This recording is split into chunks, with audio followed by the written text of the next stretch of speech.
E aí, pessoal, eu sou a professora Bárbara Furquim, a professora de vocês do 8º ano, e nessa aula a gente vai falar sobre o processo de independência aqui do Brasil e todo o processo que vai se encaminhar com relação à nossa primeira Constituição. Esses são os antecedentes, a gente vai ver como tudo isso vai acontecer. Só que quem vai acompanhar a gente durante toda essa aula é a nossa intérprete, a Viviana, e ela vai ficar até o final com a gente. Vamos começar? Antes da gente começar, nós temos que saber qual é o nosso objetivo da nossa aula. Por que a gente está estudando sobre esse conteúdo? O nosso objetivo é caracterizar os antecedentes do processo de independência do Brasil. Como assim caracterizar os processos, que vão levar à independência? O que estava rolando aqui no Brasil? Quais eram as pressões que vinham de Portugal, as pressões que rolavam aqui com a política, com a elite brasileira? Será que o povo teve uma participação nesse processo de independência? Vamos dar uma olhada? Bom, a Revolução Liberal do Porto. O que vocês recordam sobre esse assunto? O que vem à mente de vocês quando a gente fala sobre esse tema? Será que ele está conectado com o processo de independência do Brasil? Bom, em Portugal, no ano de 1820, a Revolução Liberal do Porto, ela vai estabelecer a limitação do poder real. Isso porque ela tinha um caráter liberal, um ideal político, econômico, onde se pretendia fazer com que as monarquias, o poder do rei, ele não fosse assim tão abrangente, existisse uma limitação desse poder real. E a gente vai ver que essa Revolução Liberal do Porto, ela vai exigir que o Dom João VI, naquele momento, rei de Portugal, mas que estava aqui no Brasil, mais especificamente no Rio de Janeiro, tinha feito desde 1808 várias transformações, não só na cidade do Rio de Janeiro, como no Brasil todo. E a gente vai ver que ele vai acabar regressando para Portugal. A pressão estava grande, ele também estava ali com um certo receio de perder todos os seus poderes reais, e ele vai deixar quem para governar o Brasil quando ele sai? O seu filho mais velho, que naquele momento se chamava, já tinha o título de Dom Pedro. E o Dom Pedro vai ficar aqui no Brasil, e quando ele fica aqui no Brasil, ele vai receber o título de príncipe regente. É como se fosse um cara que está aqui para organizar, para administrar, mas ele não era rei, ok? Ele era um príncipe regente no Brasil. Vamos ver como é que esse momento em que Dom Pedro fica aqui no Brasil e se torna o príncipe regente, o que estava rolando no Brasil? Bom, quando falamos de independência do Brasil, esse quadro é uma das imagens que vem à mente do brasileiro. Isso porque esse é um dos quadros que vai ser um símbolo do processo de independência no Brasil. Mas será que, de fato, o processo de independência ele aconteceu dessa forma? Será que houve um conflito? Será que houve um momento tão glorioso com vários soldados participando desse momento do processo de independência? Será que o povo fazia parte desse processo de independência?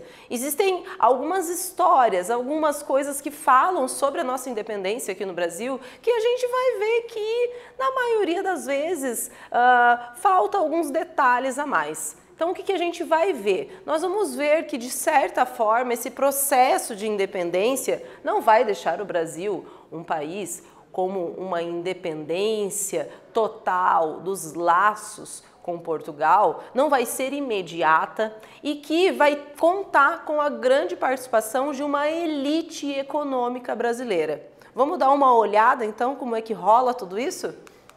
Bom, ao estudarmos a independência do Brasil, a gente vai passar a observar uma ideia de uma busca por uma liberdade econômica e também por uma autonomia política. A gente tem que voltar um pouquinho atrás e pensar no seguinte: durante muito tempo, o Brasil ele foi uma colônia de Portugal. Quando ele era colônia de Portugal, ele estava ligado ao chamado Pacto Colonial. Esse Pacto Colonial, ele fazia o seguinte: todas as paradas, todas as coisas que eram produzidas aqui, né, elas tinham que ir direto, né, todos os lucros obtidos também dessa produção ia para Portugal.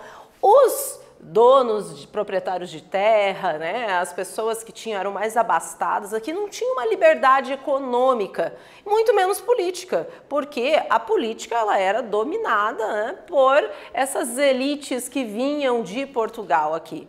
Com a chegada da família real portuguesa em 1808, nós vamos ver que esse cenário vai ser modificado, até porque os reis, né, o rei de Portugal, a família real portuguesa vai vir para cá, a corte portuguesa vai vir para cá. Logo, a necessidade de um pacto colonial não seria interessante, também não tinha como mandar dinheiro para Portugal, gente. As tropas francesas tinham dominado tudo por lá.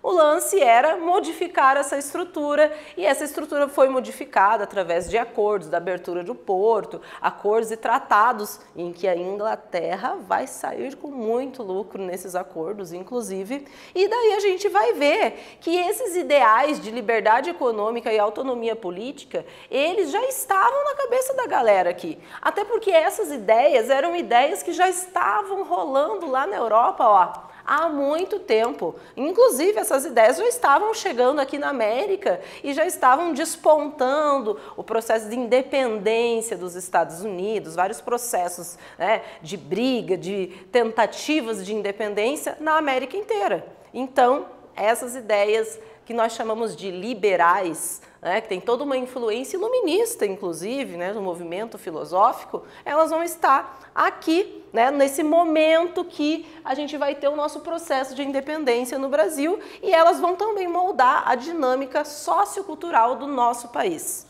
Esse daqui é o José Bonifácio, né? Famoso José Bonifácio, a gente vai ver que ele é um cara importante para a organização, não só do processo de independência no Brasil, como também no processo de organização da nossa primeira Constituição do Brasil. Bom, quais são os antecedentes? Várias cartas chegavam de Portugal pedindo o retorno imediato de Dom Pedro. O Dom João VI, ele já estava lá em Portugal, mas a galera falou assim, mas como assim? O Dom João VI veio para cá, deixou o filho dele lá, e daí o filho dele vai manter essa política portuguesa, monárquica lá. Não, a gente não quer isso, a gente quer o Dom Pedro I aqui em Portugal também. Só que no Brasil, os portugueses que moravam aqui também estavam exigindo esse retorno, porque eles queriam que as coisas se mantivessem como sempre foram. Mas a gente vai ver que não é todo mundo que queria que Dom Pedro I, né, retornasse lá para Portugal. Aliás, ele tinha nascido em Portugal, ele foi criado no Brasil, porque chegou menino aqui, né, em 1808, mas ele era português. Bom, e existia também então essa tensão política entre portugueses e brasileiros, porque parte da elite política, intelectual, né, aqui, né, do Brasil, eles não queriam o retorno de Dom Pedro I. Então veja só, de um lado a gente tinha os portugueses lá de Portugal, aqui do Brasil, falando Dom Pedro I, vaza, vai para Portugal. Do outro lado a gente tinha os brasileiros pertencentes a uma elite intelectual, política, econômica, que desejavam que o Dom Pedro I estivesse aqui. Claro, em busca de uma autonomia política e econômica.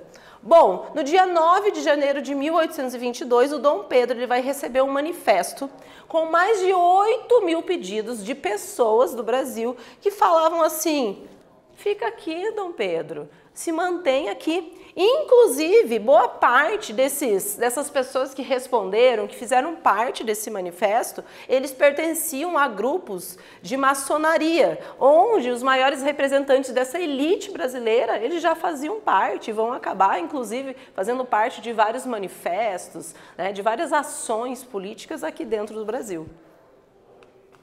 Chegamos na nossa primeira atividade. Gente, eu quero que vocês copiem e respondam essa atividade no caderno de vocês e daqui a um tempinho a gente volta para ver se essa resposta realmente está correta.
Então, galera, vamos ver primeiro qual é a pergunta, né? A pergunta era a seguinte: qual foi o questionamento feito a Dom João VI pelas cortes portuguesas quando regressou a Lisboa? E a resposta seria: as cortes portuguesas questionaram a permanência de Dom Pedro, herdeiro do trono português no Brasil. E olha só, vamos para a nossa segunda atividade. Mesmo esquema. Copia, responde no caderno e daí a gente já volta para ver se a resposta de vocês está correta.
Então, vamos ver a resposta?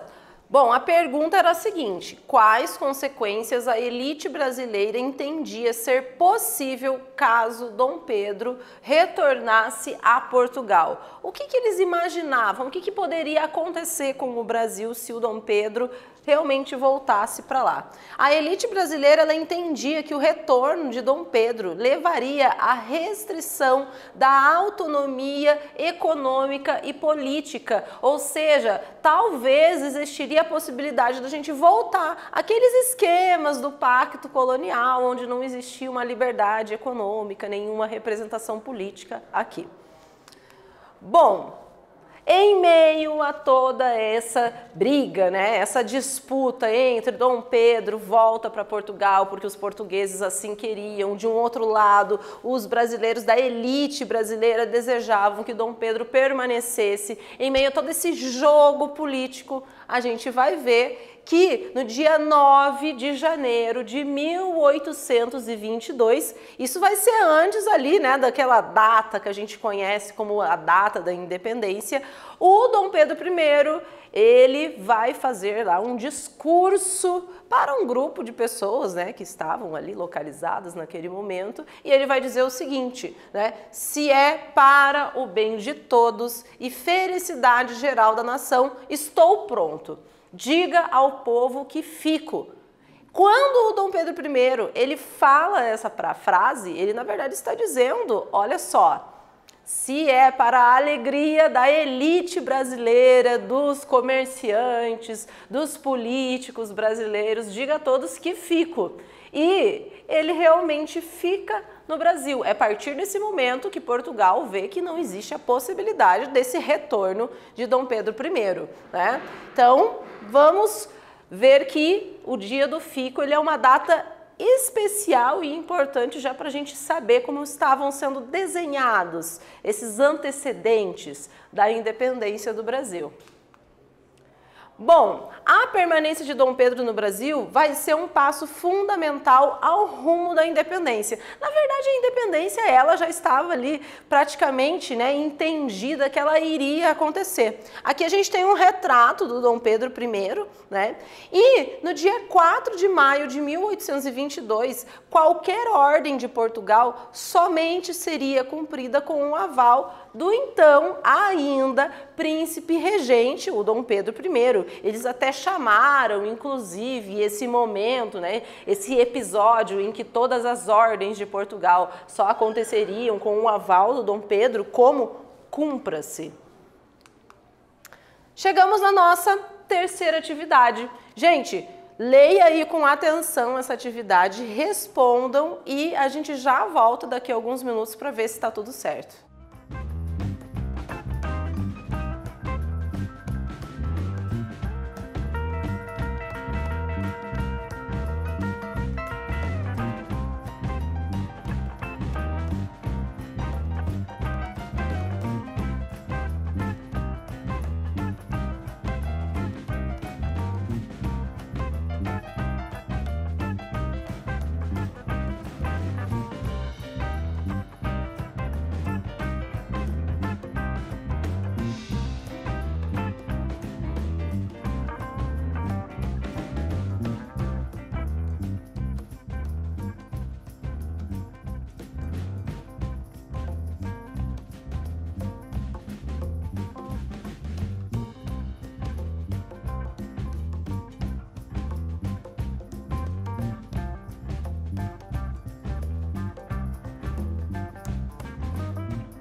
Vamos dar uma olhada em qual era essa pergunta? Bom, em relação ao processo de emancipação política do Brasil, emancipar-se, ficar livre, vamos dizer assim, né?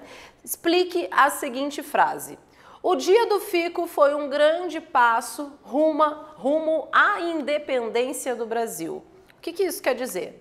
Bom, quer dizer que a permanência de Dom Pedro no Brasil garantia a autonomia política e a liberdade econômica, bem como aumentava a possibilidade da emancipação política em relação a Portugal. Portugal não se meteria mais na política e na economia aqui do país. Bom, no dia 2 de setembro de 1822, a princesa Leopoldina, que era casada com Dom Pedro, né, ela era austríaca, era uma mulher bastante intelectual, muitas leituras, tinha um grande conhecimento, uma mulher bastante respeitada, inclusive, pela corte, pelos brasileiros. Ela era, né, a princesa regente, então, do Brasil, e ela vai receber as exigências de Portugal e acaba convocando um conselho de Estado, ou seja, ministros, pessoas importantes da política brasileira para conversar sobre toda essa situação, do que estava acontecendo no Brasil. Ela e os ministros vão decidir pela separação entre Portugal e o Brasil de forma definitiva. Desses ministros aqui, a gente pode dizer que quem estava participando era o José Bonifácio. E a princesa Leopoldina, então, vai ser a mulher que vai concretizar o ato assinado, né, assinando a independência do Brasil. Ah, mas e daí? Quando é que o Dom Pedro I entra nesse processo de independência? Bom, no dia 7 de setembro de 1822, o Dom Pedro ele vai receber essas cartas de Portugal, né? E também a princesa Leopoldina, né, ali junto com o seu ministro, o José Bonifácio, dizendo, olha, é o seguinte, está assinada a independência do Brasil. Inclusive, né, diante daquela situação, ele vai escolher proclamar a independência às margens do rio Ipiranga, né, em São Paulo, e ele dá, né, o famoso grito de independência ou morte. E é aqui que a gente vai ver aquele quadro famoso do Pedro Américo, que vai representar talvez de uma maneira fictícia, porque não era bem assim que as coisas aconteceram. Dizem que o número era bem menor de pessoas, não foi tão representativo para a população esse ato. Poucas pessoas, inclusive, sabiam desse processo, né, de independência, apenas as elites brasileiras tinham uma maior participação nela, né? E esse é o chamado Grito do Ipiranga, que vai falar, né, vamos dizer assim, oficializar a independência do Brasil. O que nós vimos nessa aula? A gente viu que vários fatos históricos eles foram antecedentes à independência. Teve a Revolução do Porto, que exigiu que Dom Pedro I voltasse para Portugal, assim como seu pai já havia retornado. Mas existe também aqui uma briga entre a elite brasileira e a portuguesa, que desejavam uns que ele voltasse, outros que ele ficasse, até que, com toda uma pressão política que existia, Dom Pedro I fica, né? Oficializa-se a partir do dia do fico, a permanência dele aqui, e no dia 7 de setembro a gente vai ter uma data comemorada como a data da independência do Brasil. Será que o Brasil realmente ficou independente? Vamos pensar sobre isso. Até a próxima, pessoal!